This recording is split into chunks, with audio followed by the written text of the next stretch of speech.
인생길 힘겨운 오늘도 예수 내 마음 아시네. 지나간 아픔도 마주할 세상도 예수 내 마음 아시네. 하루를 살아도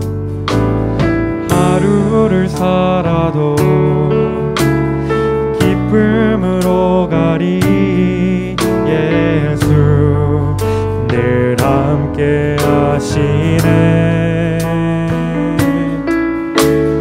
후회도 염려도 온전히 맡기리 예수 늘 함께 하시네. 믿음의 눈 들어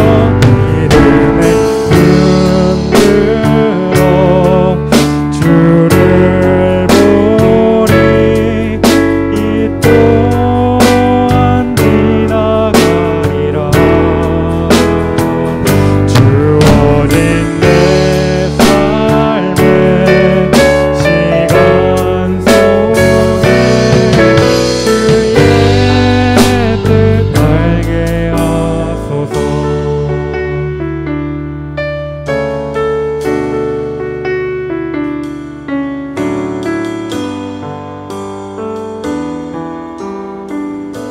다시 한씩 고백합니다.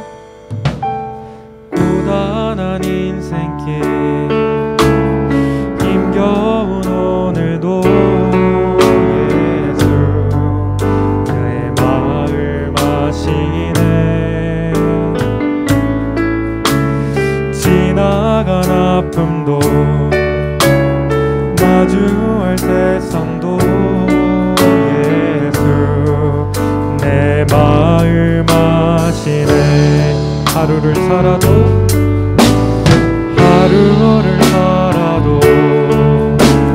기쁨으로 가리 예수 늘 함께 하시네. 후회도 염려도 온전히 맡기리 예수 늘 함께 하시네. 믿음의 눈 들어 주를 보리. 이 또한 지나가리라. 주어진 내 삶의 시간 속에 주의 뜻 알게 하소서. 믿음의 눈 들어 주를 보리. 이 또한 지나가리라. 주어진 내 삶의 시간 속에 주의 뜻 알게 하소서. 믿음의 눈 들어 주를 보리. 이 또한 지나가리라. 주어진 내 삶의 시간 속에 주의 뜻 알게 하소서. 아멘. 주께서 사람을 티끌로 돌아가게 하시고 말씀하시기를 너희 인생들은 돌아가라 하셨사오니 주의 목전에는 천년이 지나간 어제 같으며 밤의 한순간 같을 뿐이니이다. 주께서 그들을 홍수처럼 쓸어 가시나이다. 그들은 잠깐 자는 것 같으며 아침에 돋는 풀 같으니이다. 풀은 아침에 꽃이 피어 자라다가 저녁에는 시들어 마르나이다.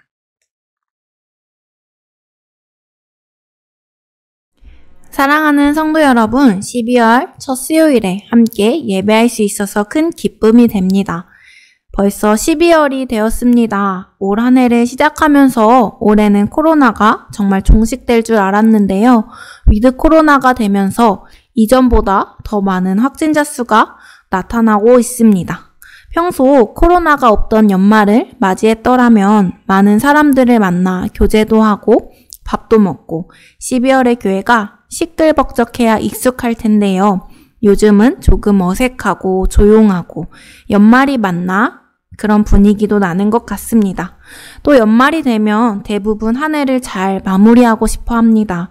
내가 올 한 해 어떻게 살았는지, 잘 살았는지 되돌아보기도 합니다.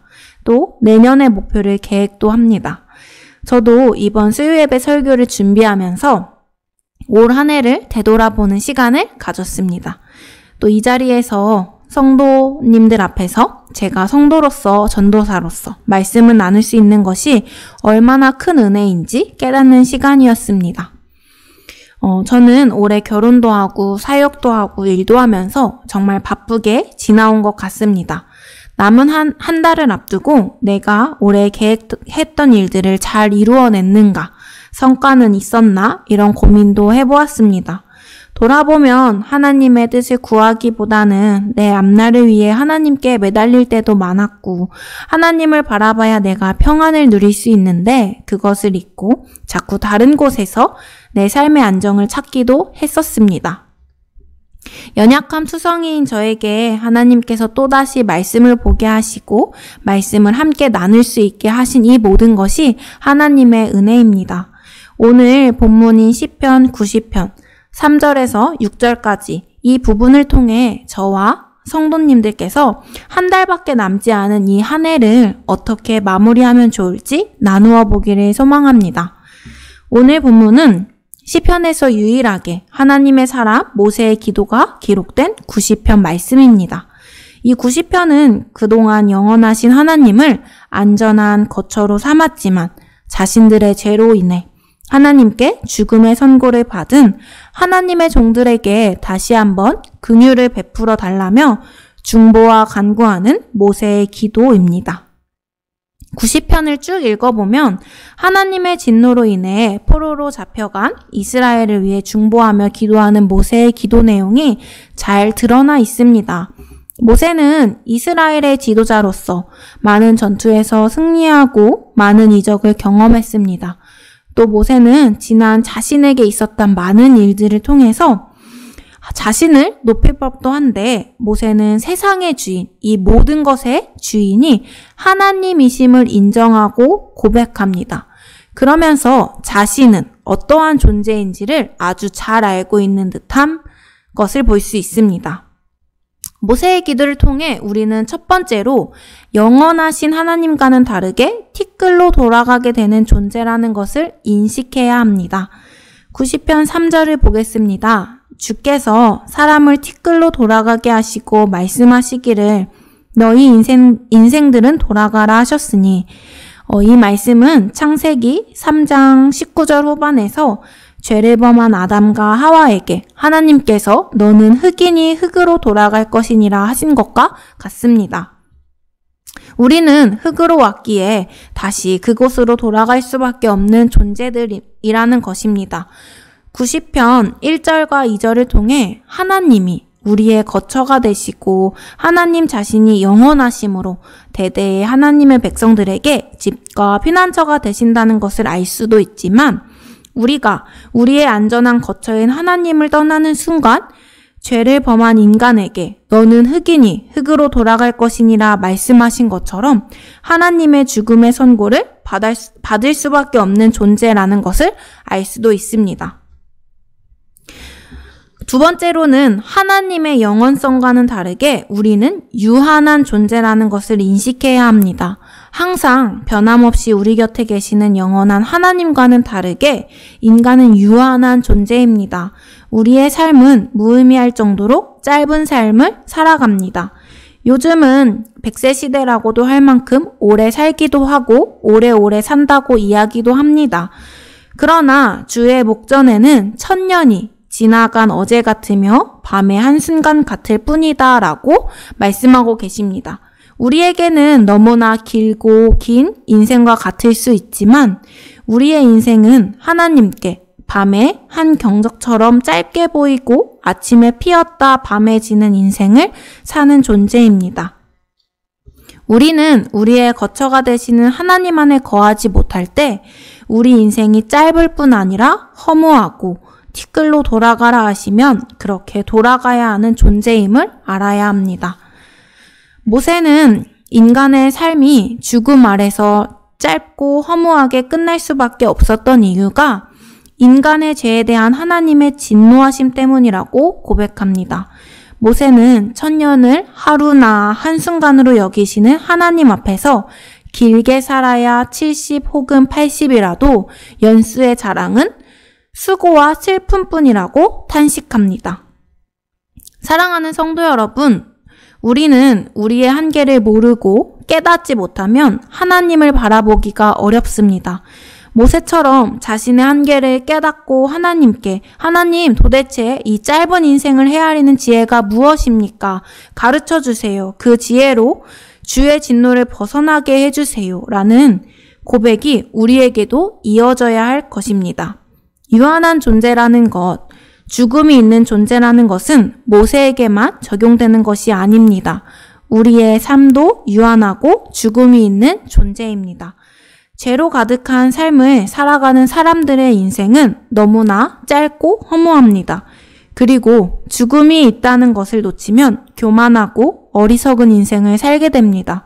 마치 죽음이 나에게 없는 것처럼 하나님께 심판받지 않을 것처럼 말입니다. 올해 한 달이 남은 이 시점에서 마무리하며 돌아봐야 하는 것은 내가 올 한 해 잘 살았나? 무엇을 이루었나? 돈을 많이 벌었나? 내 삶이 더 안정되었나? 이러한 문제가 아니라 하나님을 하나님을 제대로 바라보는 것이 필요합니다. 그런데 우리는 그마저도 잘 하지 못하는 것입니다. 그래서 우리는 또다시 하나님 앞에 엎드릴 수밖에 없습니다. 성도 여러분, 한 해 동안 정말 수고 많으셨고 치열하게 세상에서 살아오셨을 성도님들을 생각하면 대단함과 존경함이 떠오릅니다. 그런데 그 무엇보다 우리가 기억해야 할 것은 하나님을 바라보고 또 바라보지 못했다면 지금 이 순간부터 주님을 바라봐야 한다는 것입니다. 2021년이 한 달이 남았고 한 달 후에 2022년이 됩니다. 그런데 우리는 그 날짜와는 상관없이 하나님이 허락해 주신 오늘을 살아가야 합니다. 이 가정 속에서 하나님을 바라보는 삶을 살아가야 합니다. 사랑하는 성도 여러분, 오늘 우리의 자리에서 각자 주어진 자리에서 하나님을 바라보며 하나님이 주시는 은혜를 누리며 살아가기를 바라고 소망합니다. 그리고 또 다가오는 내년을 향해 두려워하기보다는 올 한 해 아쉬운 것이 많다고 좌절하기보다는 하나님의 은혜 속에서 감사함으로 나아갈 수 있도록 오늘 우리의 거처가 되시는 하나님 안에서 살아가시고 그 속에서 내년을 기대하셨으면 좋겠습니다.